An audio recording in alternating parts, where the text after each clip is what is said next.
আচ্ছা, আমরা লাস্ট ক্লাসে কি পড়েছিলাম সেটা কারো মনে আছে?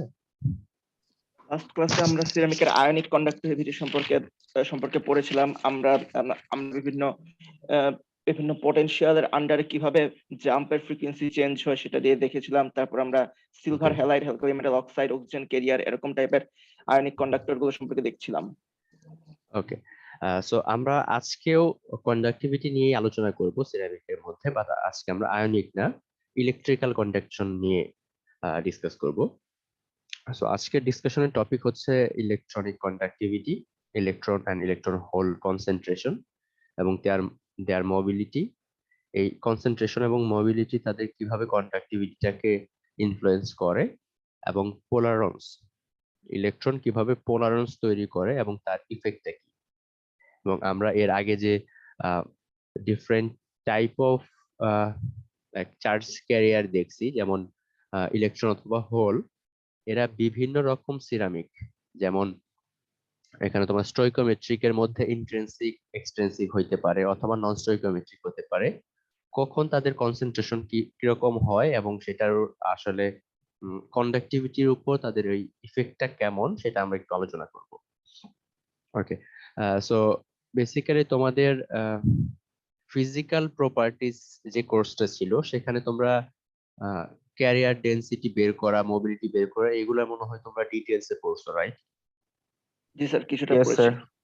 আচ্ছা, তো এগুলার বেসিক ধারণা থাকার কথা। তো আমি এগুলা আম, আবার একটু রিকল করার জন্য কিছু বলে যাব, তারপরে যদি তোমাদের কোনোটা কনফিউশন হয় আমি ডিটেইলসে হয়তো যাব না, তারপর আমাকে জিজ্ঞেস করবা, ঠিক আছে? যেসব জিনিসগুলো তোমাদের আগে পড়ছো সেগুলো আমি ডিটেইলসে ডিসকাস করব না, বাট টাচ দিয়ে যাব। যদি কারো কোনো প্রবলেম হয় বা রিকল করতে প্রবলেম হয় সেক্ষেত্রে আমাকে কোশ্চেন করবা। ওকে? Okay sir. ওকে, এখন দেখো, নর্মালি আমরা ইলেকট্রনিক কন্ডাক্টিভিটি বলতে কি বুঝাই, সুমিত? সাধারণত ইলেকট্রনিক কন্ডাক্টিভিটি বলতে মেটালের ক্ষেত্রে আমরা ইলেকট্রনকেই বোঝাই, মানে ইলেকট্রন দ্বারাই কন্ডাক্টিভিটি হয় বোঝাই, কিন্তু হুম, সেমিকন্ডাক্টরের ক্ষেত্রে ইলেকট্রন হোল দুটোই চলে আসে। হ্যাঁ। সো দেখো, আমরা একটা বেসিক জিনিস জানি যে জেনারেলি সেমিকন্ডাক্টরের ক্ষেত্রে কন্ডাকশন ব্যান্ড এবং ভ্যালেন্স ব্যান্ডের মধ্যে একটা এনার্জি গ্যাপ থাকে, যে এনার্জি গ্যাপটা খুব বেশি না। খুব বেশি হয়ে গেলে সেইখানে আবার ইলেকট্রন জাম্প করতে পারে না বা ট্রানজিশন হতে পারে না, সেক্ষেত্রে আমরা ইনসুলেটর বলি। সো এই একটা রিজনেবল এনার্জি গ্যাপ যখন থাকে, ব্যান্ড গ্যাপ যখন থাকে, তখন আমরা যখন এক্সাইটেড করি কন্ডাক্ট ভ্যালেন্স ব্যান্ড থেকে এমটি কন্ডাকশন ব্যান্ডে কিছু ইলেকট্রন জাম্প করে। সো আলটিমেটলি কন্ডাকশন ব্যান্ডে কিছু ফ্রি ইলেকট্রন হয় এবং সমান পরিমাণ ভ্যালেন্স ব্যান্ডে কিছু ইলেকট্রন হোল জেনারেট হয়। এটা হচ্ছে ইন্ট্রিনসিক সেমিকন্ডাক্টরের ক্ষেত্রে, আমরা অন্যগুলোর ক্ষেত্রে পরে বলবো। তো সেক্ষেত্রে আমাদের আহ, সমান সংখ্যক এন এবং সমান সংখ্যক পি জেনারেট হয় আমরা বলতে পারি। ওকে, তো এগুলা একটা নির্দিষ্ট ভ্যালোসিটিতে মুভ করে। এই ভ্যালোসিটি গুলো হচ্ছে যখন এরা মুভমেন্টের সময় কলিশন হয় নিজেদের মধ্যে অথবা ল্যাটিস পয়েন্টে বা ফোননের মধ্যে ল্যাটিস ভাইব্রেশনের সাথে, এই কলিশনের কারণে তাদের কিন্তু ভ্যালোসিটি একটা চেঞ্জ আসে এবং ডিরেকশন একটা চেঞ্জ আসে। তো এই যে ভ্যালোসিটিটা, এটাকে আমরা বলি ড্রিফট ভ্যালোসিটি, রাইট? হুম। এখন দেখো, আমরা যখন হায়ার টেম্পারেচারে যাব, বা আমরা অন্য হিসাবে যদি বলি, আমরা যত বেশি এনার্জি দিব তত বেশি ইলেকট্রন ভ্যালেন্স ব্যান্ড থেকে কন্ডাকশন ব্যান্ডে জাম্প করবে। তো আলটিমেটলি তাদের তাদের ক্যারিয়ারের সংখ্যা, চার্জ ক্যারিয়ারের সংখ্যা বাড়তে থাকবে। তো আলটিমেটলি তাদের ইলেকট্রনের কন্ডাক্টিভিটি বাড়বে, যেটা আমরা সেমিকন্ডাক্টরের ক্ষেত্রে জানি। নর্মাল একটা মেটালের ক্ষেত্রে যখন টেম্পারেচার বাড়ে তখন তার কন্ডাক্টিভিটি কমে যায় বা রেজিস্টিভিটি বেড়ে যায়, বাট সেমিকন্ডাক্টরে কিন্তু এটা অপোজিট, যেটা আমরা অনেক আগে থেকেই জানি। এর কারণটাই হচ্ছে চার্জ ক্যারিয়ারের কনসেন্ট্রেশন বেড়ে যায় টেম্পারেচার বাড়ার সাথে সাথে। এখন দেখো, এখানে তিনটা ছবি দেখানো আছে। লেফট সাইডে যেটা, সেটা হচ্ছে যদি ইন্ট্রিনসিক সেমিকন্ডাক্টর হয়, ইন্ট্রিনসিক সেমিকন্ডাক্টর, সেক্ষেত্রে ভ্যালেন্স ব্যান্ড, এখান থেকে একটা ইলেকট্রন উপরে চলে যাচ্ছে কন্ডাকশন ব্যান্ডে, ইজি এটা হচ্ছে তার ব্যান্ড গ্যাপ। সো দেখো একটা ইলেকট্রন চলে যাওয়ার কারণে একটা পজিটিভ হোল জেনারেট হচ্ছে ভ্যালেন্স ব্যান্ডে, এবং ইএফ টা বোঝাচ্ছে হচ্ছে তার Fermi level. Generally Fermi level বলতে কি বোঝায়, কেউ বলতে পারবা? একদম অ্যাবসোলিউট জিরো টেম্পারেচারে যেই এনার্জির নিচে সকল ইলেকট্রন থাকে আর যে এনার্জির উপরে কোনো ইলেকট্রন থাকে না। হ্যাঁ, এটা আসলে practically sir valence band conduction ব্যান্ডের মধ্যে ডিফারেন্সিয়েটিং এনার্জি লেভেল যেটা। হুম, আচ্ছা, এটা হচ্ছে যদি আমরা এভাবে বলতে চাই, আমরা ডিরেক্টলি আসলে এভাবে বলতে পারি না এর উপরে সব থাকে বা এর নিচে থাকে। এটা আসলে বলা যায় এভাবে যে তুমি যদি হচ্ছে অ্যাবসলিউট জিরো টেম্পারেচারের কথা চিন্তা করো, তাহলে যে এনার্জি লেভেলের নিচে ইলেকট্রন পাওয়ার প্রবাবিলিটি সবচেয়ে বেশি, যার উপরে প্রবাবিলিটি অনেক কম।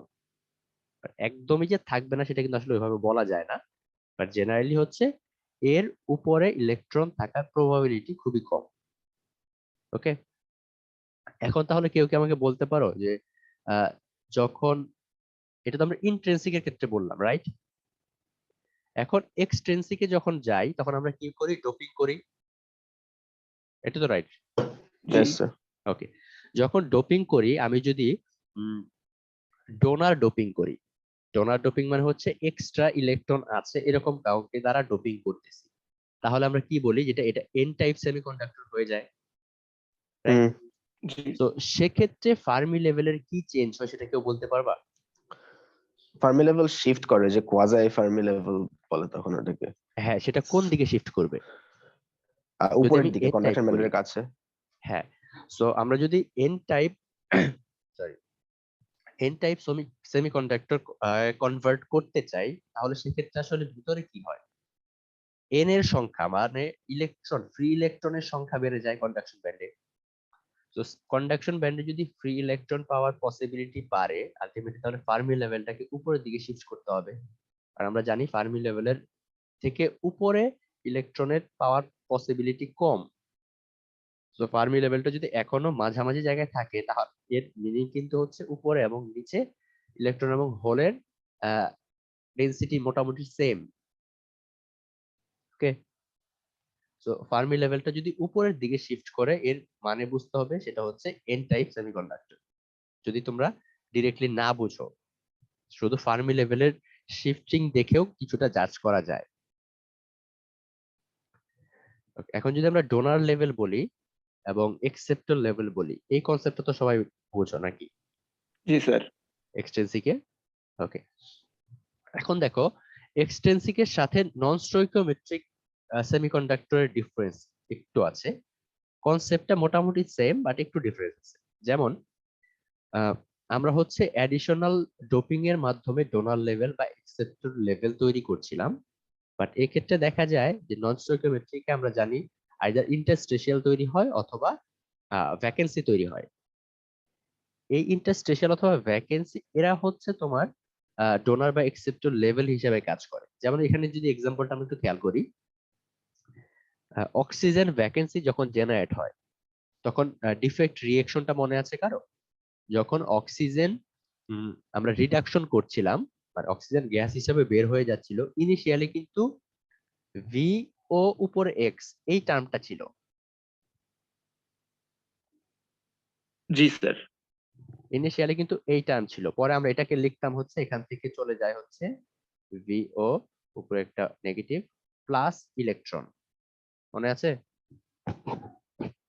জি এই কনভার্সনটা কিন্তু আসলে বোঝায় যে যখন অক্সিজেন বের হয়ে যায় তখন যে অ্যাডিশনাল ইলেকট্রনটা সে নিয়েছিল সেটা ওই পজিশনে রেখেই চলে যাচ্ছে, বাট এই ইলেকট্রনটা এই পজিশনে স্টেবল থাকে না, সে এই ইলেকট্রনটাকে ফ্রি ইলেকট্রন হিসেবে ডোনেট করে দেয় পুরো ম্যাটেরিয়ালের মধ্যে। আসলে ফ্রি ইলেকট্রনটা কোথায় থাকে? কন্ডাকশন ব্যান্ডে। আলটিমেটলি কন্ডাকশন ব্যান্ডে একটা ইলেকট্রন দিয়ে সে একটা পজিটিভ সরি এন্টিটি হিসেবে কাজ করতেছে। So, এইটা এই জন্য দেখো আহ, এটা অনেকটা ডোনার লেভেল হিসাবে কাজ করতেছে। আর যখন তুমি একবার একটা ইলেকট্রন দিয়ে দিছো, পরবর্তী ডোনার লেভেল থেকে কিন্তু ইলেকট্রন যাওয়ার জন্য বেশি এনার্জি লাগবে। এই জন্য দেখো এনার্জি লেভেলটা একটু নিচে চলে আসছে, মানে এই এনার্জি ডিফারেন্সটা বেড়ে গেছে। এটা যদি সাপোজ 0.4 হয়, এটা হয়তো বা 0.8 বা 0.9 ইলেকট্রন ভোল্ট হয়ে যাবে। এখান থেকে যদি আরেকটা তুমি বের করতে চাও সেটা লেভেল তাহলে আরো নিচে চলে আসবে। ক্লিয়ার? Yes sir. ওকে, এখন দেখো এখানে কিছু ফর্মুলা দেয়া আছে। আমরা জানি কন্ডাক্টিভিটি হচ্ছে ক্যারিয়ার কনসেন্ট্রেশন, তার চার্জ এবং মোবিলিটির সাথে রিলেশন আছে, ডিরেক্টলি প্রপোর্শনাল। আচ্ছা, যদি ইলেকট্রনের ক্যারিয়ারের সংখ্যা বাড়ে অথবা তার মোবিলিটি বাড়ে তাহলে আমরা জানি কন্ডাক্টিভিটি বেড়ে যায়। ওকে, এটা আগের ফর্মুলা। এখন দেখো যেহেতু আমরা বলতেছি মেটালের থেকে এখানে একটা ডিফারেন্স হচ্ছে ক্যারিয়ার দুই রকম হতে পারে, ইলেকট্রনও হতে পারে, হোলও হতে পারে। এটা হচ্ছে জেনারেল ইকুয়েশন যখন শুধু ইলেকট্রন নিয়ে আমরা কনসার্ন ছিলাম। এখন যেহেতু হোল চলে আসছে, সো এখানে এই ফর্মুলাটাকে আমরা একটু ডিফারেন্ট ভাবে লিখতে পারি। এখানে দেখো কি হয়েছে, এটা হচ্ছে চার্জ, ইলেকট্রনের ক্যারিয়ার সংখ্যা এবং ইলেকট্রনের মোবিলিটি প্লাস হোলের ক্যারিয়ার সংখ্যা, হোলের মোবিলিটি। এইটুকু নিয়ে কারো কোনো কোশ্চেন আছে? যেহেতু আমাদের দুই ধরনের এন্টিটি কাজ করতেছে। না স্যার। ওকে, সো এই ফর্মুলাটা মেইনলি অ্যাপ্রোপ্রিয়েট হবে যখন ইন্ট্রিনসিক সেমিকন্ডাক্টর নিয়ে আমরা কাজ করতেছি। যখন এক্সট্রিনসিক বা এন টাইপ বা পি টাইপ করি তখন দেখা যায় এন এর সংখ্যা পি এর থেকে খুব বেশি হয়ে যায় অথবা পি এর সংখ্যা এন এর থেকে খুব বেশি হয়ে যায়। তখন আরেকটাকে আমরা নেগলেক্ট করলে হয়, নেগলেক্ট করতে পারি। তখন আমরা বলি যে মেজরিটি ক্যারিয়ার অথবা মাইনরিটি ক্যারিয়ার বা মাইনর ক্যারিয়ার। ওকে, সো এর আগে তোমরা একটা ফর্মুলা পড়ার কথা আগের কোর্সটাতে, যেটা হচ্ছে আমরা ইয়েস ক্যারিয়ার স্যার। কনসেন্ট্রেশন বের করার একটা ফর্মুলা ছিল। এটা আসলে ইম্পর্টেন্ট তেমন কিছু না, বাট এখানে একটু জিনিস মনে রাখতে হবে যে এম ই স্টার বা এম এইচ স্টার এই মার্কটা যেটা ছিল সেটা কিন্তু ইফেক্টিভ মাস, ট্রু মাস কিন্তু না, এটা হচ্ছে ইফেক্টিভ মাস। এখানে একটা ডিফারেন্স আছে। ইফেক্টিভ মাসের ইনফ্লুয়েন্সটা কি সেটা আমরা যখন পোলারন্স করব তখন একটু আমরা ডিসকাস করব। সো এটা জাস্ট একটু মাথায় রাখো, এটা হচ্ছে ইফেক্টিভ মাস। ওকে,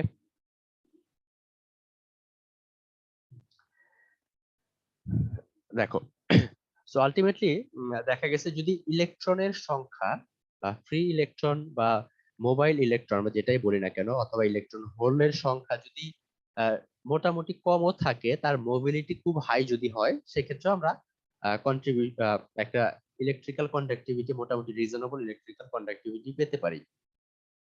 ওকে, কিছু কিছু সেমিকন্ডাক্টরের ক্ষেত্রে দেখা যায় যে আমাদের বলতেছিলাম যে ব্যান্ডের মধ্যে একটা গ্যাপ থাকে, বাট কিছু কিছু সেমিকন্ডাক্টর দেখা যায় মেটালের মতো তারা বিহেভ করে, তাদের মধ্যে ব্যান্ডের মধ্যে ওভারল্যাপিং হয়ে যায়। যখনই ওভারল্যাপিং হয়ে যাবে সেক্ষেত্রে কি কনসেন্ট্রেশন মানে ক্যারিয়ার কনসেন্ট্রেশনের সংখ্যা বেড়ে যাবে না কমে যাবে? এটা যাওয়া উচিত। অবশ্যই বেড়ে যাওয়া উচিত। কারণ দেখো ইলেকট্রন কিন্তু, বা আমরা যদি ইলেকট্রন নিয়ে যদি ডিসকাস করি, সাপোজ ইলেকট্রন কিন্তু আসলে সে চিন্তা করতেছে না যে আমি কোন ব্যান্ডে আছি, সে কিন্তু চিন্তা করবে যে আমি কোন এনার্জিতে আছি। সে যতটুকু সম্ভব সে চেষ্টা করবে লোয়ার এনার্জিতে থাকার জন্য। আচ্ছা, আমরা যদি একটু ছবি দিয়ে প্রকাশ করতে চাই, দেখো সাপোজ আমরা কি জানি যে এটা হচ্ছে উপরে থাকে কন্ডাকশন ব্যান্ড, নিচে থাকে ব্যালেন্স ব্যান্ড, রাইট? জি এখানে হচ্ছে ধরো হোল, এখানে কিছু ইলেকট্রন, নরমাল সেমিকন্ডাক্টরের ক্ষেত্রে। ওকে, এখন যদি আমি বলি এই দুইটা ব্যান্ডের ওভারল্যাপিং হয়ে গেছে, তাহলে দেখো আমরা যদি নরমালি চিন্তা করতাম, ধরো এখানে উপরে এই ডেনসিটি অফ স্টেট সম্পর্কে তো সবার আইডিয়া আছে, রাইট? জি স্যার। আমরা যদি একটু অন্য অ্যানালজি ইউজ করে বলতে চাই, ডেনসিটি অফ স্টেটটা হচ্ছে ধরো কিছু ফাঁকা চেয়ার যেখানে তুমি বসতে পারবা। এখন তুমি এখানে বসবা নাকি বসবা না সেটা হচ্ছে পরের হিসাব। এমন কিছু ইলেকট্রন বসার জন্য যেসব সিট গুলা আছে সেই সব সিট গুলা হচ্ছে ডেনসিটি অফ স্টেট। যদি সেখানে ইলেকট্রন বসে তাহলে তো সেটা আমরা ইলেকট্রন বসে আছে বা ফ্রি ইলেকট্রন হিসেবে বলতে পারি, অথবা যদি ওখানে না বসে তখন আমরা সেটাকে হোল বলি, রাইট? এটুকু তো ক্লিয়ার? মোটামুটি। ওকে, সো দেখো আমি যদি নর্মাল একটা মেটালের ক্ষেত্রে চিন্তা করি, এটা কন্ডাকশন, সরি মেটাল না, নর্মাল একটা সেমিকন্ডাক্টরের ক্ষেত্রে ইনিশিয়াল অবস্থায় অ্যাবসলিউট জিরো টেম্পারেচার, জিরো কেলভিনে 0 কেলভিনে যদি চিন্তা করি, যে নিচে ভ্যালেন্স ব্যান্ডের সবগুলা ইলেকট্রন ফিল আপ হয়ে গেছে, উপরে যে ডেনসিটি অফ স্টেট ছিল এগুলো সবগুলাই ফাঁকা, কারণ এখানে জাম্প করে নাই। ওকে, এখন দেখো যদি এরকম একটা কোনো সেমিকন্ডাক্টর তুমি পাও যেখানে এটা ওভারল্যাপিং হয়ে গেছে এটার মতো, এখন দেখো নিচের দিকে কি এনার্জি কমতে থাকে। তো এটা হচ্ছে এনার্জি, যত উপরে যাবা তত এনার্জি বাড়বে, রাইট? বাট আমরা স্যার যদি এরকম একটা ওভারল্যাপিং ক্লাস, হলে এটাকে আমরা সেমিকন্ডাক্টর বলি কিভাবে? হ্যাঁ, সেমিকন্ডাক্টরের প্রপার্টি তো যে ব্যান্ড গ্যাপ থাকা লাগবে একটা। না না, কিছু কিছু ক্ষেত্রে তোমার কিছু সেমিকন্ডাক্টরের ক্ষেত্রে দেখা যায় মেটালের মতো তারা বিহেভ করে, অনেক সময় তাদের ওভারল্যাপিং হয়ে যেতে পারে, সেটা কথা বলতেছি। আমরা কিছুক্ষণ পরে হয়তো এক্সাম্পল আছে তোমাদের এখানে। কিছু সেমিকন্ডাক্টরের ক্ষেত্রে তুমি যখন মানে ইন্ট্রিনসিক না, অবশ্যই ইন্ট্রিনসিক না, ওকে। তো সেক্ষেত্রে কিন্তু দেখো এই এনার্জি লেভেলের থেকে এই এনার্জি লেভেল কিন্তু কম এনার্জিতে আছে। তো জেনারেলি বা মেটালের ক্ষেত্রে যদি চিন্তা করো, মেটালে কিন্তু আসলে এই জিনিসটাই হচ্ছে, যখন সে কম এনার্জি পাচ্ছে তো এই কন্ডাকশন ব্যান্ডে সে ইলেকট্রন চলে যাচ্ছে, ভ্যালেন্স ব্যান্ডে ফাঁকা হয়ে যাচ্ছে। ওকে, এটা কি বুঝতে পারছো? কিছুটা স্যার বুঝতে পেরেছি। জি স্যার। মানে নর্মাল একটা মেটালের ক্ষেত্রেও যদি তুমি বলো কেন ইলেকট্রন কন্ডাকশন ব্যান্ডে ফ্রিলি মুভ করে, সেটাও তুমি এই এক্সাম্পল দিয়ে বলতে পারো। যেহেতু ওভারল্যাপিং হচ্ছে, ওভারল্যাপিং হয়ে গেলে কিন্তু কে ভ্যালেন্স ব্যান্ড কে কন্ডাকশন ব্যান্ড সেটা কিন্তু ইলেকট্রন জাজ করতে পারবে না, সে শুধু জাজ করবে কার এনার্জি কম, সে লোয়ার এনার্জি স্টেটে থাকতে যাবে। ওকে, আচ্ছা। সো আমরা দেখো, তুমি যদি ইনসুলেটর, জেনারেল সেমিকন্ডাক্টর এবং মেটালের ক্ষেত্রে চিন্তা করো, আসলে তাদের ডিফারেন্সটা হচ্ছে কনসেন্ট্রেশনে, ক্যারিয়ার কনসেন্ট্রেশনের মধ্যে, এবং ডিফারেন্সটা খুব বেশি। Okay,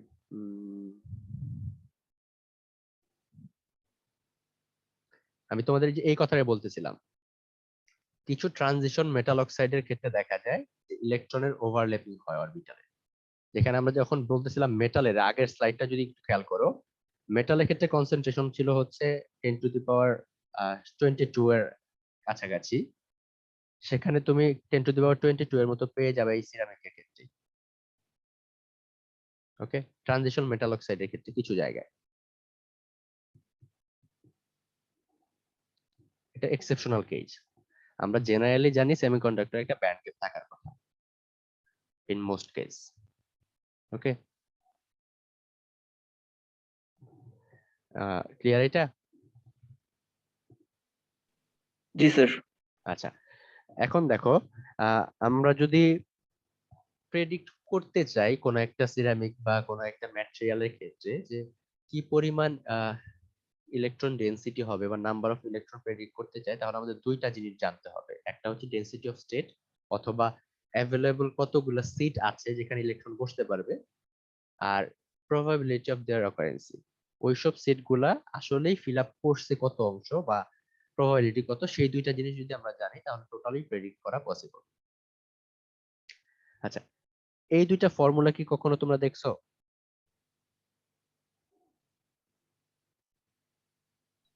জি স্যার। ওকে, এই ফর্মুলাটা কি মনে আছে? কেউ বলতে এটা পারবা? ক্যারিয়ার ডেনসিটি, এন আর পি হচ্ছে, এন হচ্ছে ইলেকট্রন ক্যারিয়ার ডেনসিটি, পি হচ্ছে হোল ক্যারিয়ার ডেনসিটি, হ্যাঁ, ক্যাপিটাল এনসি হচ্ছে effective density of states of the conduction band, state. Capital NV হচ্ছে effective density of state of valence band, EG হচ্ছে band gap, EF হচ্ছে Fermi level. আচ্ছা, এখন আমাকে একটু বলো কেউ, এনিওয়ান, যে এই দুইটা পার্ট থেকে আমরা এন টাইপ বা পি টাইপকে কি এক্সপ্লেন করতে পারি?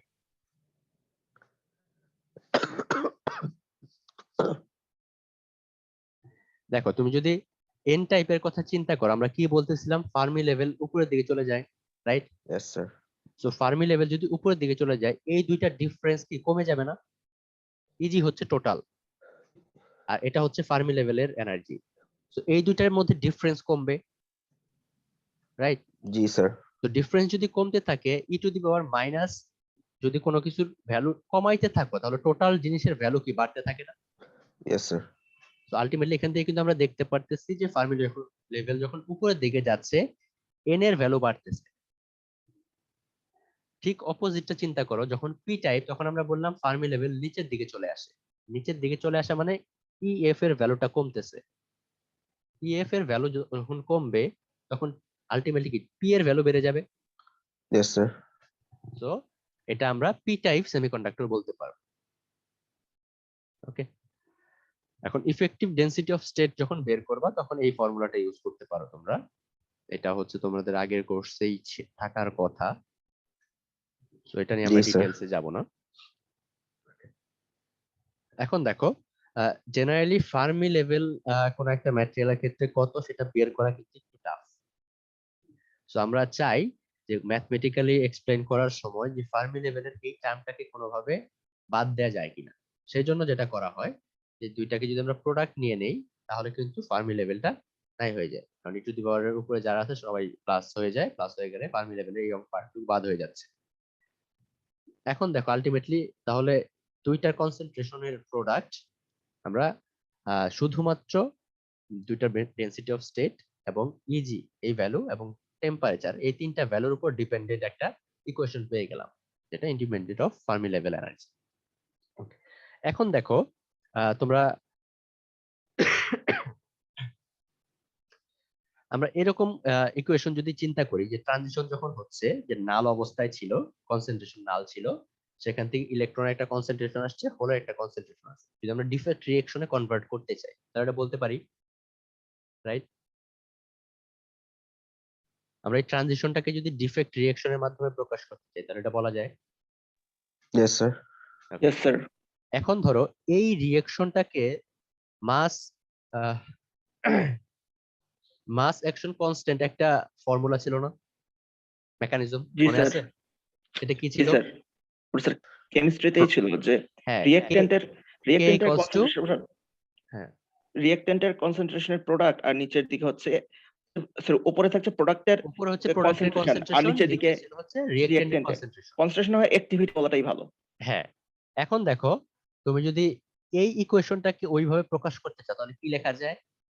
K equals to E, এটার কনসেন্ট্রেশন বললাম সাপোজ, H এর কনসেন্ট্রেশন, এবং লেফট সাইডে কিন্তু টোটালটা কনস্ট্যান্ট, তো লেফট সাইডে কনস্ট্যান্ট হলে কিন্তু কিছু আসে না, আবার 1 আসে, রাইট? জি স্যার। ওকে, সো আমি এইটাকে কিন্তু যেখানে প্রকাশ করছি, তো K equals to এটা। আবার দেখো আমি যদি টোটালটাকে প্রপোর্শনালিটি কনস্ট্যান্ট হিসাবে চিন্তা করি, আলটিমেটলি এই দুটা জিনিস তো কনস্ট্যান্ট কোন একটা অবস্থায় সিচুয়েশনে, তাহলে এটা ইকুয়ালস টু এটার প্রপোর্শনালিটি বলা যায় ইজি এবং টি এর সাথে ভ্যারি করবে,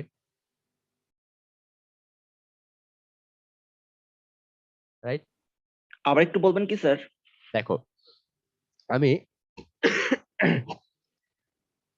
এই আমরা যখন এই কনসেন্ট্রেশন বলতেছি, রাইট, এই কনসেন্ট্রেশন আসলে কি ছিল টার্মটা, যদি এক্সাক্ট টার্ম বলি? আমরা কনসেন্ট্রেশনে ইউজ করতাম যে হচ্ছে হচ্ছে মোটামুটি যে কেমিক্যাল স্পিসিসটা আছে সেই হ্যাঁ, কেমিক্যাল স্পিসিসের অ্যামাউন্ট ডিভাইডেড বাই অ্যাকচুয়ালি তার ভলিউম। আর যদি অ্যাক্টিভিটি আকারে চিন্তা করতাম হ্যাঁ তাহলে অ্যাক্টিভিটি আকারে যদি চিন্তা করো, তাহলে তাহলে অ্যাকচুয়ালি এখানে কয়টা আছে ডিভাইডেড বাই অ্যাকচুয়ালি মানে সর্বোচ্চ এখানে কয়টা থাকতে পারে। হ্যাঁ এখন দেখো তাহলে আমাদের এই জিনিসটাকে যদি আমরা ইলেকট্রনের অবস্থায় চিন্তা করি, ইলেকট্রনে আছে হচ্ছে এন সংখ্যক, রাইট? এখানে সর্বোচ্চ জি স্যার, থাকতে পারে কত? এন থাকবে এনসি। এনসি। সো এটা ইকুয়ালস টু তো হচ্ছে ই এর অ্যাক্টিভিটি, জি বা স্যার। আমি যদি কনসেন্ট্রেশন চিন্তা করি। ওকে, সিমিলারলি পি এর ক্ষেত্রেও সেম ভাবে বলা যায় P divide by NV. G NV equals to হচ্ছে এইচ এর অ্যাক্টিভিটি।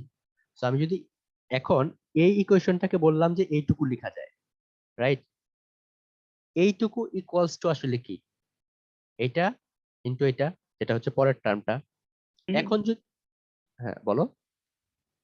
ওকে স্যার, বুঝলাম। এখন যদি তুমি এই জিনিসটাকে এই ইকুয়েশন থেকে লিখতে চাও তাহলে এইটাকে তুমি এই পাশে নিয়ে আসছো, এটাকে ওই পাশে নিয়ে আসছো, তাহলে বাকি থাকলো কি এইটুকু। হ্যাঁ তো সেটা ইকুয়াল, তাহলে টোটালটা ইকুয়ালস টু এটা লিখতে পারো না?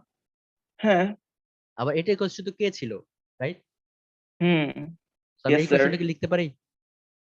জি স্যার, আরহেনিয়াস ফর্মের রিঅ্যাকশন কনস্ট্যান্ট আর মাস হ্যাঁ। ব্যালেন্স মিলিয়ে তো লেখা এখান থেকে যায়। আসলে আমরা কি বুঝতেছি যে আসলে যে ইলেকট্রনের যে ডেনসিটি বা ইলেকট্রনের কনসেন্ট্রেশন কেমন হবে সেটা ডিপেন্ড করবে ইজি এবং টি এর উপর বলা যায়।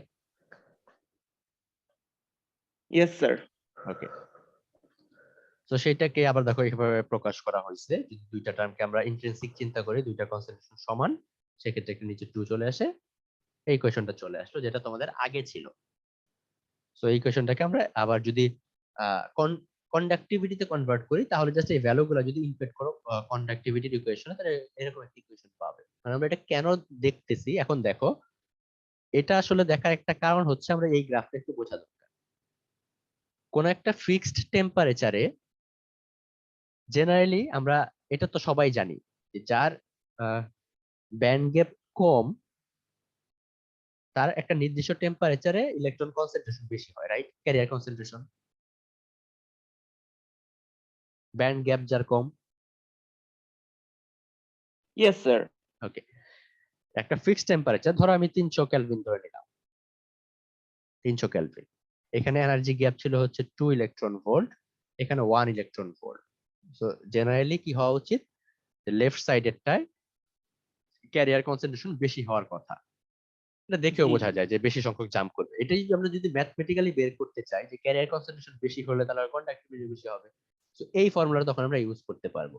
এটা গ্রাফিক্যালি যদি আমরা প্রেজেন্ট করি তাহলে গ্রাফটা হবে এরকম, যে কোনো একটা টেম্পারেচারের সাথে যদি কন্ডাক্টিভিটি কার্ভ আঁকতে চাই, যার লো ইজি বা লো ব্যান্ড গ্যাপ, তারা আসলে কম টেম্পারেচারে খুব ভালো কন্ডাক্টিভিটি শো করতে পারবে compare to high band gap. Okay, Yes, sir. এবং এই ইয়েস রিলেশনটা স্যার। হচ্ছে এক্সপোনেনশিয়াল। এখন দেখো আমরা যদি মোবিলিটির কথা চিন্তা করি, এই ফর্মুলাটা আমরা আয়নিক মোবিলিটিতেও দেখছি। মোবিলিটি হচ্ছে ড্রিফট ভেলোসিটি ডিভাইড বাই হচ্ছে আমাদের লোকাল ইলেকট্রিক ফিল্ড। এখন মোবিলিটি আসলে দুইটা জিনিসের উপর ডিপেন্ড করে বা এফেক্টেড হয় দুইটা জিনিস দ্বারা, একটা হচ্ছে ল্যাটিস স্ক্যাটারিং আর একটা হচ্ছে প্রেজেন্স অফ ইমপিউরিটি। দেখো আমরা মোবিলিটি বলতেছিলাম, এই একটা ইলেকট্রন এদিকে মুভ করতেছে, মুভ করার সময় কোন একটা কিছুর সাথে ধাক্কা খাইলো, ধাক্কা খেয়ে আবার অন্যদিকে গেল, আবার ধাক্কা খেয়ে অন্যদিকে গেল।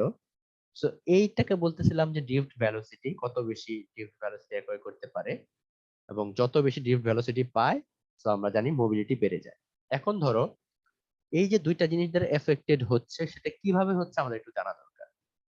ল্যাটিস স্ক্যাটারিংটা হচ্ছে থার্মাল ভাইব্রেশনের কারণে। থার্মাল ভাইব্রেশন যখন বাড়বে বা টেম্পারেচার যখন বাড়াবো, তখন একটা ল্যাটিসের মধ্যে কি চেঞ্জ আসে,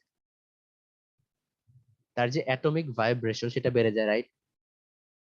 Yes, sir. কোন একটা জিনিসের ইয়েস অ্যাটমিক স্যার। ভাইব্রেশন যদি বেড়ে যায়, এখন একটা ইলেকট্রন যখন মুভ করবে তার মধ্যে দিয়ে, তার সাথে কি কলিশন বাড়বে না কমবে? বাড়বে। অবশ্যই বাড়বে। ধরো চিন্তা করো, আহ, এখানে স্টেবল ফিক্সড কিছু অ্যাটম ছিল, সেখান থেকে ইলেকট্রন যাচ্ছে, এখানে যত ইজিলি ইলেকট্রন পাস করতে পারবে। এখন এই অ্যাটমের আশেপাশে ভাইব্রেশন ছিল বাট খুব কম, আমি খুব কম টেম্পারেচার চিন্তা করতেছি। এখন যদি ভাইব্রেশনটা বেড়ে যায়, তার মানে এই অ্যাটমটা যে কোনো পজিশনে থাকতে পারে, এখানে যে কোনো পজিশনে থাকতে পারে, এখানে যে কোনো পজিশনে থাকতে পারে। সো এই ইলেকট্রনটা যাওয়ার, ইজিলি পাস করার প্রবাবিলিটি কমে যাচ্ছে, তো কলিশন জি হওয়ার স্যার। প্রবাবিলিটি বাড়তেছে। জি তো স্যার। কলিশনের অ্যামাউন্ট যত বাড়বে, তার কি ড্রিফট ভেলোসিটি কমে যাওয়ার চান্স বেশি, জি। আলটিমেটলি তার মোবিলিটি কমে যাবে। ওকে, Yes, sir. ওকে। এখন ধরো ইমপিউরিটি কিভাবে এফেক্ট করে। কোন একটা ল্যাটিসের মধ্যে ধরো এখানে একটা ইমপিউরিটি আছে, ইমপিউরিটির সংখ্যা যত বাড়বে বা ইমপিউরিটির সাইজ যত বাড়বে, তত কি কলিশন হওয়ার তার সাথে চান্স বাড়বে না? কারণ জি স্যার। একটা ইমপিউরিটি যখন বসবে তখন কিন্তু অন্যান্য যে ল্যাটিস পয়েন্ট গুলো আছে এটা কিন্তু ডিস্টর্টেড করে দেয়। ওকে, তো জি তুমি স্যার। একটা নরমাল গ্যাপ দিয়ে যাচ্ছিলা, হঠাৎ করে দেখলা ওইটার সামনে একটা কোনো কিছু বসে আছে, অথবা এটা পাশে বসে থাকার কারণে এটার সামনে ল্যাটিসের কোনো একটা পয়েন্ট চলে আসছে, তো তার সাথে তুমি একটা কলিশন হওয়ার চান্স বেড়ে যাবে। সো ইমপিউরিটির সাথে সাথে ল্যাটিস ডিস্টরশনের কারণে তার কলিশন হওয়ার প্রবাবিলিটি বেড়ে যায় বা মোবিলিটি কমে যায়। আমরা এই দুইটা জিনিসকে আলাদা দুইটা ফর্মুলা দিয়ে প্রকাশ করতে পারি। এটা হচ্ছে ইলেকট্রনের মোবিলিটি, কিছু হোলের মোবিলিটি, যেটা এই ফর্মুলা দ্বারা প্রকাশ করা যায়। এটা হচ্ছে রিল্যাক্সেশন টাইম। রিল্যাক্সেশন টাইম হচ্ছে দুটো কলিশনের মধ্যে যে টাইম। তো তো দুইটা কলিশনের মধ্যে টাইম যত বাড়বে মোবিলিটি তত বেশি হবে। কলিশনের মধ্যে টাইম বাড়া মানে আলটিমেটলি টোটাল কলিশন এর সংখ্যা কমে যাওয়া, রাইট?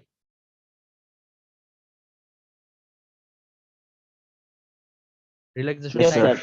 ক্লিয়ার নাকি? ওকে, এখন ধরো ওভারঅল মোবিলিটি যদি আমরা বের করতে চাই, কোন একটা ক্যারিয়ারকে আমি আই ধরলাম, যেটা ই হইতে পারে, এইচ হইতে পারে, যে কেউ হইতে পারে।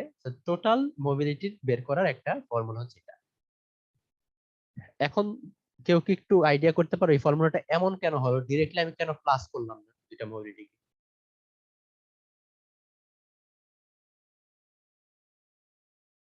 মানে আমি mu I equals to mu I tau, tau হচ্ছে থার্মাল ল্যাটিসের জন্য এটা, plus mu I for impurity I. এইভাবে কেন হলো না ফর্মুলাটা? মানে ফিজিক্যাল সিগনিফিকেন্স আসলে কি বলতে পারবা? কেননা অ্যাকচুয়ালি ধরুন ল্যাটিসে দুই ধরনের পয়েন্ট আছে। হ্যাঁ তো যখন এই দুই ধরনের পয়েন্টের মধ্যে দিয়ে কলিশন হবে, তখন নেট কলিশন টাইম তো হচ্ছে দুই ধরনের আলাদা আলাদা কলিশনের সাথে এভারেজে কতবার কলিশন হচ্ছে তার যোগফল না, কেন সেই হ্যাঁ যোগফলটা হয়ে যাবে তো অ্যাকচুয়ালি তার চেয়ে বেশি। ফলে অবশ্যই। অ্যাকচুয়ালি দুটো তো আমি কলিশন যদি সাথে ডিরেক্টলি থাকবে এটা না, করতাম, সংখ্যাটা এটা কমে কিন্তু যাচ্ছে। মোবিলিটি বেড়ে যেত, রাইট? জি স্যার। এটা করলে কিন্তু মোবিলিটি বেড়ে যেত। এটা অনেকটা তুমি যদি সার্কিটের সাথে চিন্তা করো, এটা কিন্তু তুমি যদি সিরিজে চিন্তা করো, একটা কলিশন হওয়ার পরে আরেকটা কলিশন হচ্ছে, জিনিসটা কিন্তু এরকম না, এটা প্যারালালি হতে পারে, মানে যে কোনোটার মধ্যেই হয়ে যেতে পারে। তো এইটা কিন্তু আমরা যে প্যারালাল কোন একটা সিরিজে যখন রেজিস্ট্যান্স বের করতাম টোটাল জিনিসের, এই ফর্মুলাটা কিন্তু অনেকটা এরকম, মনে পড়ে? জি স্যার।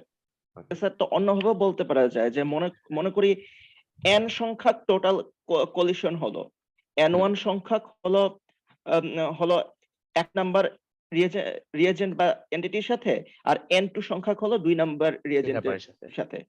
তারপর তারপর সেটা হলো টি টাইমে। তাহলে অ্যাকচুয়ালি কলিশন টাইম হচ্ছে t ডিভাইডেড বাই n। হুম তাহলে t/n হচ্ছে t/n1 প্লাস n2। ফলে অ্যাকচুয়ালি মিউ তো অ্যাকচুয়ালি টি এর প্রপোর্শনাল, তাই হুম না? হুম তাহলে আমি বলতে পারি যে 1/μ হচ্ছে n/t, n/t হচ্ছে n1/t প্লাস n2/t। হুম হুম ফলে n2/t কে আমি লিখতে পারি 1/μ2, n1/t কে লিখতে পারি 1/μ1। তাহলে 1/μ ইজ ইকুয়াল টু 1/μ1 প্লাস 1/μ2। বাকিরা কি বুঝতে পারছো আসলে আমরা কেন এইভাবে লিখতেছিলাম? জি স্যার, আই থিংক।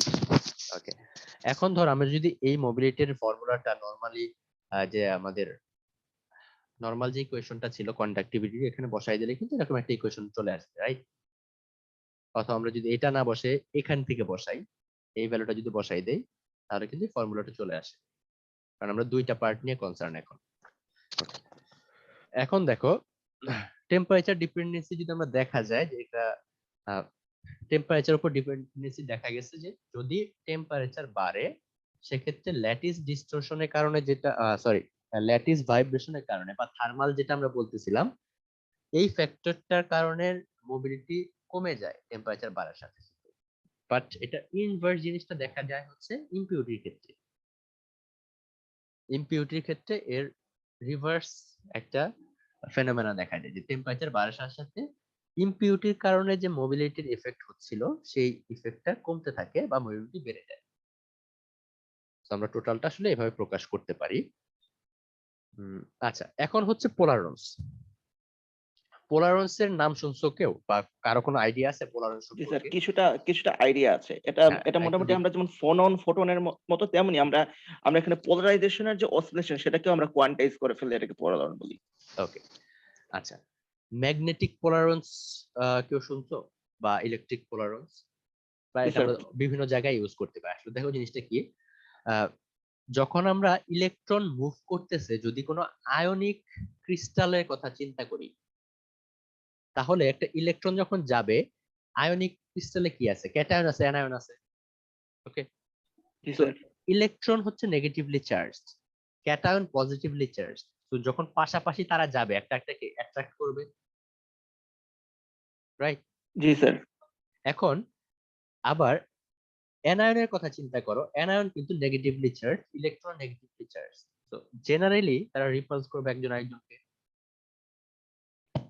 অনেক সময় দেখা যায় যখন আয়নিক ক্রিস্টালের মধ্য দিয়ে ইলেকট্রন মুভ করা শুরু করে, তখন ইলেকট্রন মুভমেন্টের সময় ক্যাটায়নকে সে অ্যাট্রাক্ট করে একটু ডিস্টর্টেড করে ফেলে, তার পজিশন থেকে একটু সরে আসে। আবার অ্যানায়নকে সে রিপল করে তার পজিশন থেকে একটু দূরে সরাই নেয়। এবং এইটার কারণে একটা ল্যাটিস ডিস্টরশন অথবা ফোনন তৈরি হয়, আমরা যেটাকে বলি।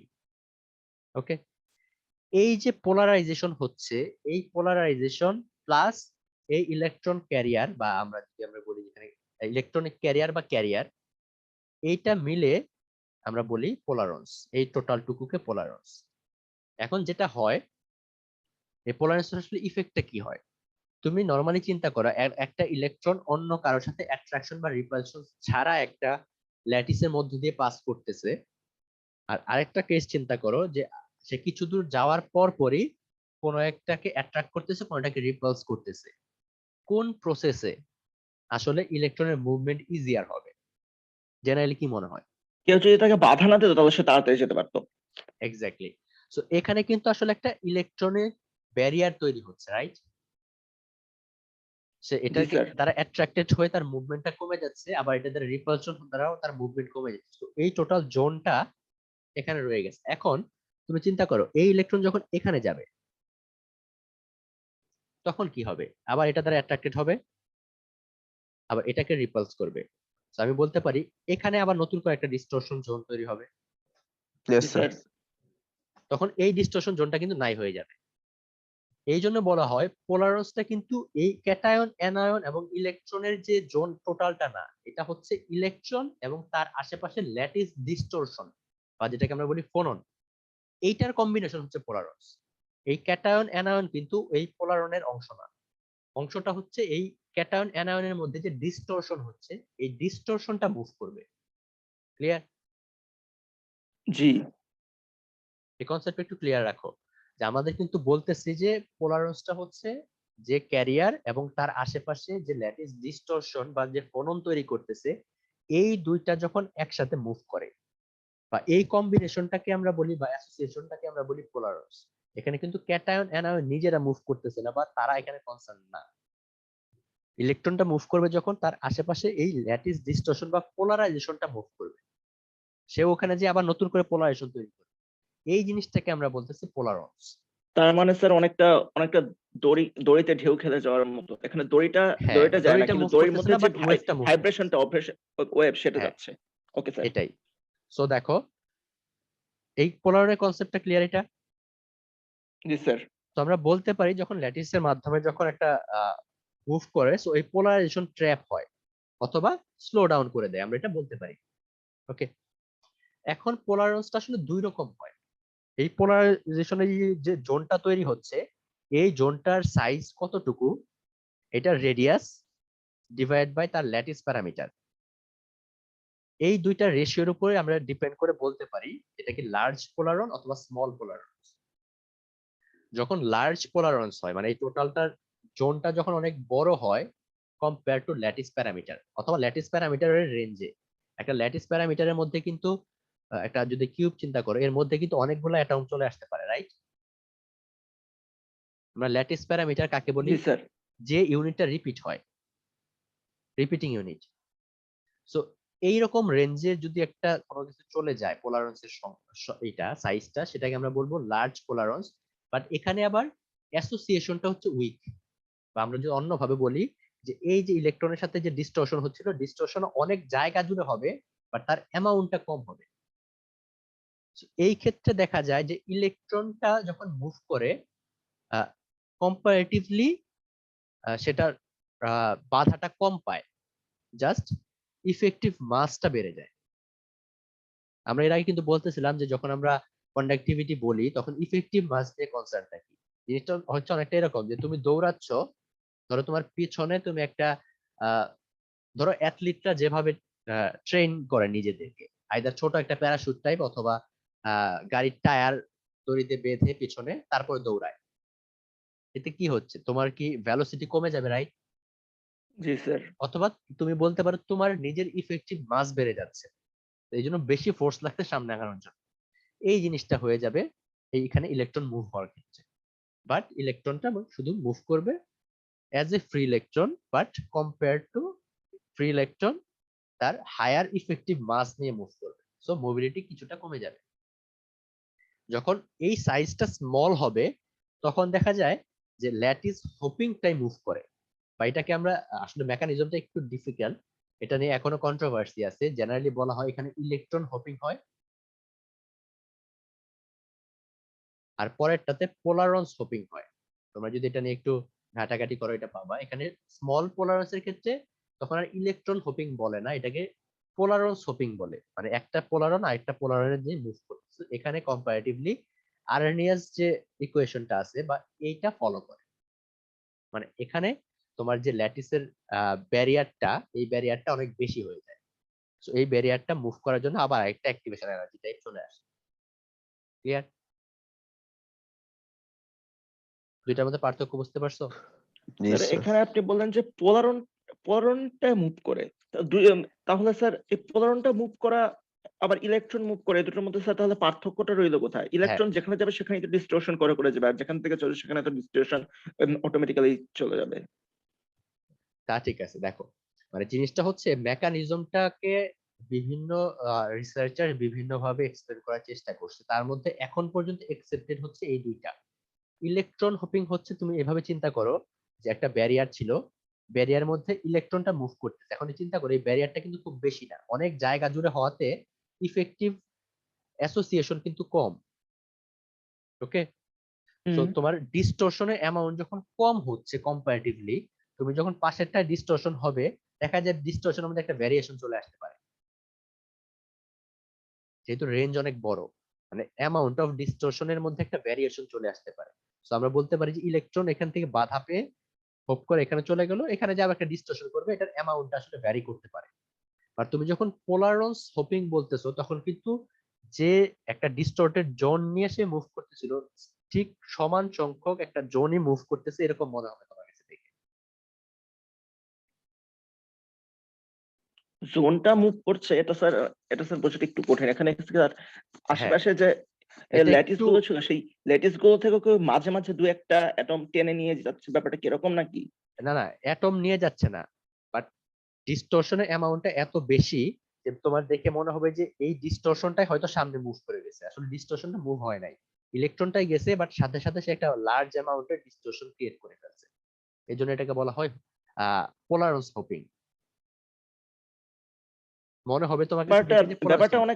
অনেকটা একটা হাই স্পিড কোন স্পিড বোট পানিতে চলে যাওয়ার মতো, যে যে হ্যাঁ, চলে যায় সে তার পেছনের দিকে দিকে আরো অনেকটা বেশি ডিস্টারবেন্স তুমি এটাকে তুমি রেখে যায়, একটু ফলে অন্যভাবে চিন্তা করো, যে মোবিলিটি যদি চিন্তা করো, এটা জাস্ট টেম্পারেচারের সাথে এটা ইফেক্ট হচ্ছিল, যে তোমার সরি মানে মোবিলিটিটা কিছুটা বাধা পাচ্ছিল কারণ এখানে একটা ব্যারিয়ার ছিল, ইলেকট্রনটা মুভ করতে বাধা পাচ্ছিল। বাট এখানে দেখো মোবিলিটি কিন্তু একটা নির্দিষ্ট অ্যাক্টিভেশন এনার্জির উপর এখন ডিপেন্ডেন্ট হচ্ছে, আরএনএস প্রিন্সিপাল ফলো করে ফেলতেছে। আরএনএস প্রিন্সিপাল কখন ফলো করে, যখনই কোনো একটা এরকম হিল বা কোনো কিছু বড় একটা ব্যারিয়ার তোমাকে রিমুভ করতে হয়, রাইট? জি স্যার। এই জিনিসটাই, তুমি ডিটেলসটা যদি একটু জানতে চাও একটু ঘাটাঘাটি করতে হবে, অথবা তুমি পরে আমার সাথে একটু আলাদাভাবে ডিসকাস করো। ওকে? Okay sir. ওকে, আচ্ছা, এখানে কিছু ম্যাথ আছে, এটা নরমাল ফর্মুলা দিয়ে তোমরা এটা একটু দেখবা। আচ্ছা, দেখো, এই জিনিসটা সবাই জানো, তারপর আমরা একটু রিকল করব যে এন টাইপ সেমিকন্ডাক্টর আমরা তখনই বলি যখন কোনো কিছুকে যখন আমরা ডোপিং করতেছি এর আশেপাশে ম্যাট্রিক্স ম্যাটেরিয়াল থেকে ইলেকট্রন তাতে বেশি থাকে।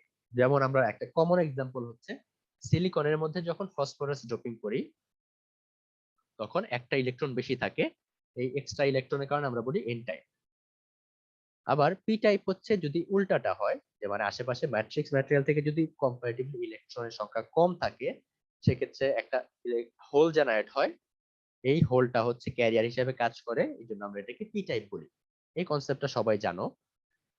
তো এই জিনিসটাও তোমরা জানো, বা একটু আগে আমরা বললাম যে ডোনার টাইপ যখন পি টাইপ হয় তখন পি টাইপের মধ্যে একটা ডোনার লেভেল ক্রিয়েট হয়, ডোনার স্টেট ক্রিয়েট হয় কন্ডাকশন ব্যান্ডের কাছাকাছি। সো ইজিলি একটা ইলেকট্রন সে ছেড়ে দিতে পারে, কন্ডাকশন ব্যান্ডে ইলেকট্রন বাড়তেছে। বাট ইন্ট্রিনসিকে আমরা যেমন বলতেছিলাম যে কয়টা ইলেকট্রন বাড়বে এখানে সে কয়টা হোল বাড়ার কথা, বাট ডোনার লেভেলের কারণে কিন্তু সেটা বাড়তেছে না, কারণ সে ডোনার ছেড়ে দিচ্ছে ইলেকট্রনটা। ওকে, সো ভ্যালেন্স ব্যান্ডে কোনো চেঞ্জ হবে না, এটা আগের কনসেপ্ট।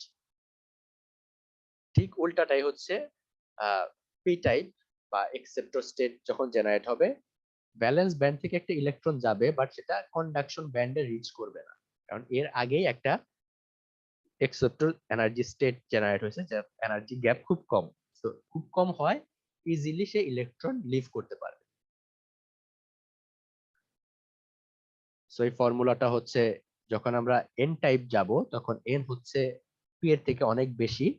সো আমরা সরি, এটা উল্টাটা, এখানে পি টাইপেরটা লেখা আছে, এন হচ্ছে পি থেকে অনেক বেশি। সো আমরা কন্ডাক্টিভিটিকে শুধু একটা টার্ম দিয়ে রিপ্রেজেন্ট করতে পারি, পি এর ক্ষেত্রে ঠিক উল্টা। আচ্ছা, নন স্টয়কিওমেট্রিক। আচ্ছা, এখন দেখো লাস্ট একটা টপিক, নন স্টয়কিওমেট্রিক আমরা কি বলছিলাম মনে আছে? নন স্টয়কিওমেট্রিক সেমিকন্ডাক্টর কারা? জি স্যার, যাদের মধ্যে মধ্যে হোল হোল ক্রিয়েট হয় ক্যাটায়ন অ্যানায়নের ব্যালেন্স ডিসরাপ্ট হয়ে যাওয়ার কারণে। ব্যালেন্সে ডিস্টার্ব হয়ে যায়, মানে আমরা যদি কোনো একটা কিছুকে বের করে নিয়ে যাই অথবা অ্যাড করে ফেলি বাট অন্য কোনো ম্যাটেরিয়াল না, যেমন অক্সিজেন গ্যাস হিসেবে বের হয়ে গেছে অথবা বাইরে থেকে অক্সিজেন আসছে, বা রিডাকশন বা অক্সিডেশন, রাইট? এখন ধরো তুমি জিঙ্ক অক্সাইড আছে, জিঙ্ক অক্সাইডকে তুমি যদি রিডিউস করো তাহলে আসলে কেমন হবে সেটা আমাদের একটু জানা দরকার। জিঙ্ক অক্সাইডের রিঅ্যাকশনটা মনে আছে? এটা, রাইট? রিডাকশন যখন হইতো, জিঙ্ক জিঙ্কের স্টেটে ছিল, অক্সিজেন অক্সিজেনের স্টেটে ছিল। এখন দেখা গেছে অক্সিজেন নিজের স্টেটটা ছেড়ে বের হয়ে গেছে, আমরা এটাকে দুই ভাবে রিপ্রেজেন্ট করতে পারতাম,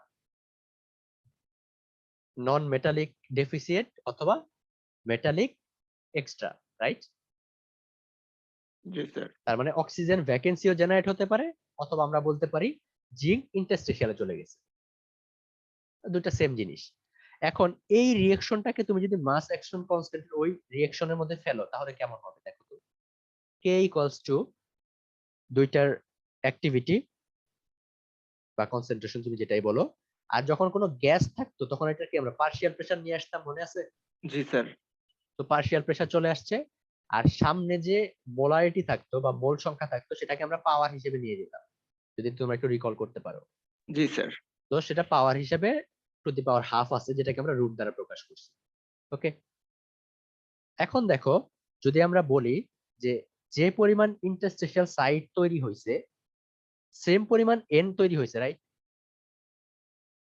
এটার অ্যামাউন্ট তো সমান, জি স্যার। কারণ যারা ইন্টারস্টেশিয়াল সাইট তৈরি করছে সমান সংখ্যক অক্সিজেনই তো বের হয়ে গেছে, তো তারা ইলেকট্রন লিভ করে গেছে। তো এই দুটাকে জি যদি আমি স্যার। সমান ধরি তাহলে কি আমরা এভাবে লিখতে পারি যে এন ইকুয়ালস টু, এই টার্মটা দেখো তো,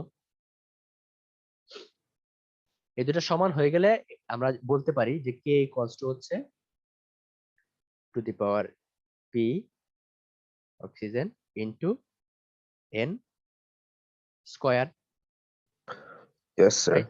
তো এন স্কয়ার যদি হয় ইয়েস তাহলে স্যার। এন ইকুয়ালস টু চলে আসে হচ্ছে এটার পাওয়ার আকারে, এটা অন্য পাশে চলে যাবে, প্লাস এটার আবার রুট চলে আসবে, রুট চলে আসলে এটা আসে, রাইট?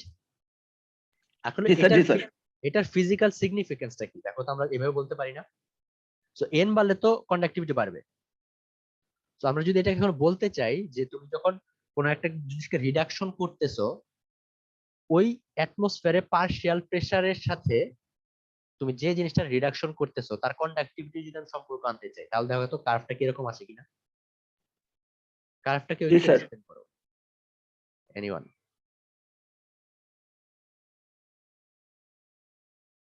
বলতে পারবা? পার্শিয়াল প্রেসার কমার সাথে সাথে কন্ডাক্টিভিটি বাড়তেছে, রাইট? পার্শিয়াল প্রেসার যত কমতেছে কন্ডাক্টিভিটি তত বাড়তেছে, এটুকু তো ক্লিয়ার? জি স্যার। এর এটা স্যার মানে কি? এমনিতেও বলা যায় যে যেহেতু হ্যাঁ, রিডাকশন হচ্ছে তাই মেটালিক অ্যামাউন্টের পরিমাণটা বাড়ছে, তাই মেটালিক অ্যামাউন্টটা বাড়ার সাথে সাথে কন্ডাক্টিভিটিও বাড়ছে, হ্যাঁ, তুমি এভাবে তো বলা যায়। অন্যভাবে চিন্তা করো, যখন রিডাকশন হচ্ছে আশেপাশে পার্শিয়াল প্রেসার যদি কম হয় তাহলে অক্সিজেন মেটাল থেকে ইজিলি লিভ করে বের হয়ে যেতে পারবে। জি স্যার। তো ইজিলি যত বেশি বের হয়ে যাবে তত বেশি ফ্রি ইলেকট্রন জেনারেট হবে, তত কন্ডাক্টিভিটি বাড়বে। আরেকটা টপিক আছে যেটা হচ্ছে উল্টাটা। এখন যদি আমি অক্সিডেশন করি, ধরো কপার অক্সাইড, এর মধ্যে আমি অক্সিডেশন করতেছি। যখন অক্সিডেশন করবো এই রিঅ্যাকশনটা কি হবে? এটা বাইরে থেকে অক্সিজেন আসলো, অক্সিজেন গেল অক্সিজেনের প্লেসে, কপারের মধ্যে একটা ভ্যাকেন্সি তৈরি হলো আর হোল তৈরি হলো, রাইট? এটাই তো ডিফেক্ট রিঅ্যাকশন ছিল। জি স্যার। যদি ডিফেক্ট রিঅ্যাকশন এটা হয়, তাহলে আমরা এটাকে এই ফর্মুলা মাস অ্যাকশন কনস্ট্যান্ট এই রিঅ্যাকশন লিখতে পারি, কে ইকুয়ালস টু এই দুইটার অ্যাক্টিভিটি ডিভাইডেড বাই রিঅ্যাকট্যান্টের পার্শিয়াল প্রেসার। জি স্যার। এখন এই টার্মটাকে ইকুয়াল ধরে তুমি যদি রিঅ্যারেঞ্জ করো, তাহলে দেখো তো পি ইকুয়ালস টু বা সিগমা প্রপোর্শনাল টু এটা আসে কিনা।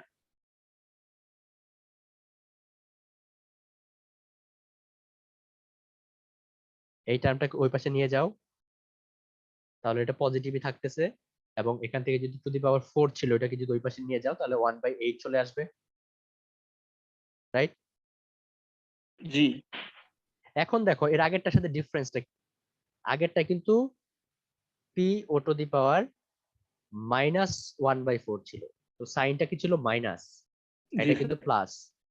তার মানে সিগনিফিকেন্সটা দেখো, পার্শিয়াল প্রেসার যত বাড়বে তত কন্ডাক্টিভিটি বাড়বে। অথবা তুমি যদি নরমালি চিন্তা করো, আশেপাশে অ্যাটমসফিয়ারের থেকে অক্সিজেনের অ্যামাউন্ট যত বেশি আছে, মানে পার্শিয়াল প্রেসার যত বেশি, তত বেশি ভিতরে ঢুকবে অক্সিজেন।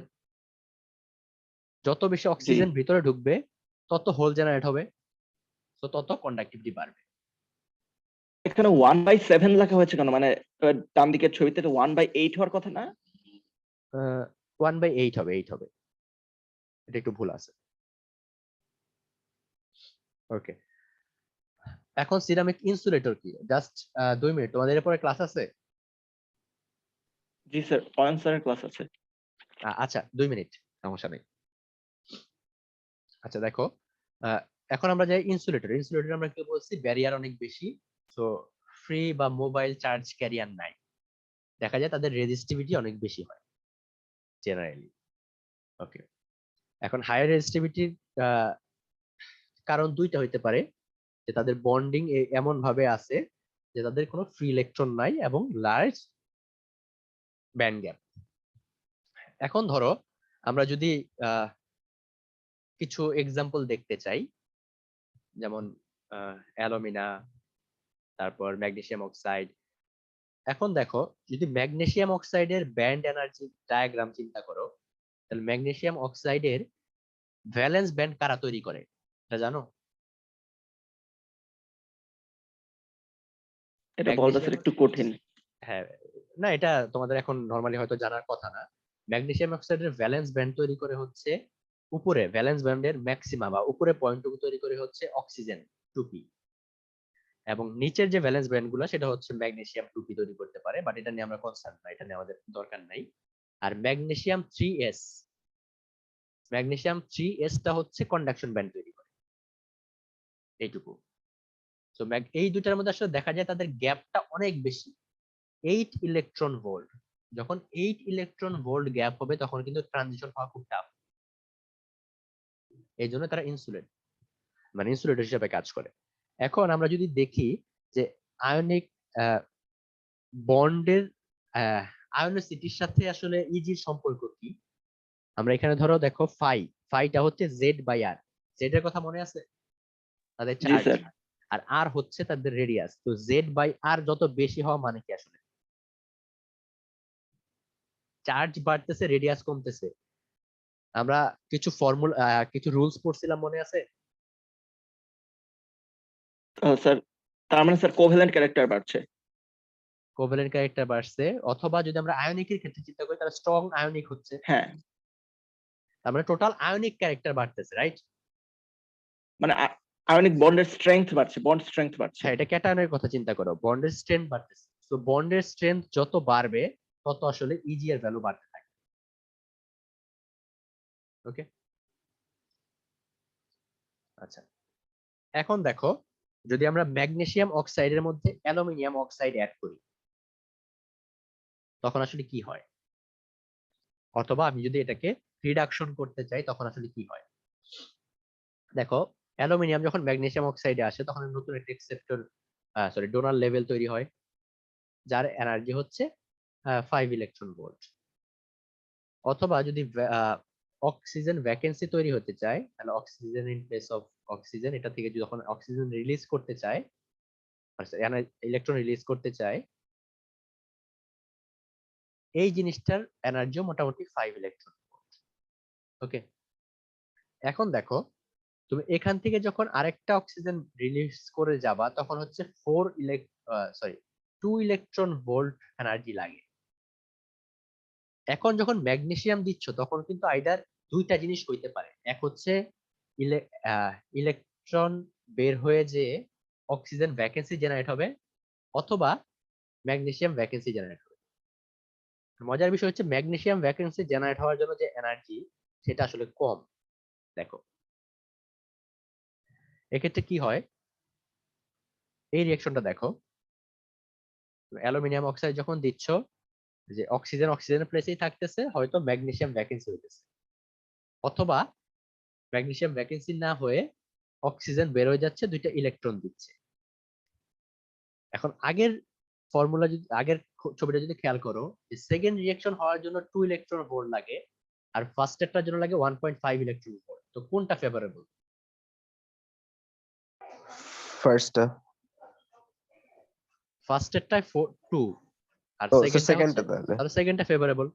সো তাহলে ম্যাক্সিমাম ক্ষেত্রে এই রিঅ্যাকশনটা হবে, রাইট? যেটাতে ভ্যাকেন্সি জেনারেট হচ্ছিল, ম্যাগনেসিয়াম ভ্যাকেন্সি। জি স্যার। ওকে, যদি এটা হয় তাহলে দেখো, আমরা যদি এই দুইটাকে একসাথে লিখি, রিঅ্যাকশনটা এরকম যে অক্সিজেন ইলেকট্রনের সাথে মিলে আসলে এই জিনিসটা তৈরি হয়ে যাচ্ছে। এটা যদি ফেভারেবল হয় তাহলে এই দিকে ফ্লো করবে বেশি না? আমি এটাকে রিভার্সিবল রিঅ্যাকশন বলতেছি। এই দুইটা রিঅ্যাকশনকে একসাথে করে ফেলো, যেহেতু লেফট সাইডটা সেম। সো তুমি এটা ইকুয়ালস টু, এই জিনিসটা ইকুয়ালস টু এটা লিখতে পারো। সো এই টার্মগুলো বাদ হয়ে যাবে, আলটিমেটলি থাকতেছে এই টার্মটা। সো আমরা বলতে পারি যে এটা রিভার্সিবল রিঅ্যাকশন। বাট প্রবলেমটা হচ্ছে, যখন রিঅ্যাকশনটা ডান দিকে যায় তখন তার লাগে হচ্ছে 1.5 ইলেকট্রন ভোল্ট, আর যখন বাম দিকে যায় তখন লাগে 2 ইলেকট্রন ভোল্ট, আগের ছবি থেকে। সো ডান দিকেরটা ফেভারেবল হবে না। ইয়েস এজন্যই স্যার। ম্যাগনেসিয়াম অক্সাইডটা রিডাকশন করা ডিফিকাল্ট, কারণ রিডাকশন হওয়ার জন্য এই রিঅ্যাকশন হইতে হবে, অক্সিজেনটাকে বের করতে হবে, যেটা সে এনার্জেটিক্যালি ফেভারেবল না। ক্লিয়ার? পুরোপুরি না স্যার, নিজে একটু খাতা কলমে হিসাব করে দেখতে হবে। হ্যাঁ, হিসাব করলে হবে। ওকে, কারো কোনো কোশ্চেন?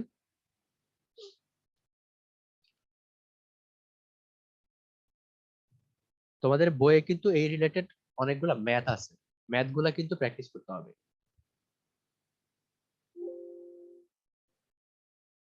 ওকে,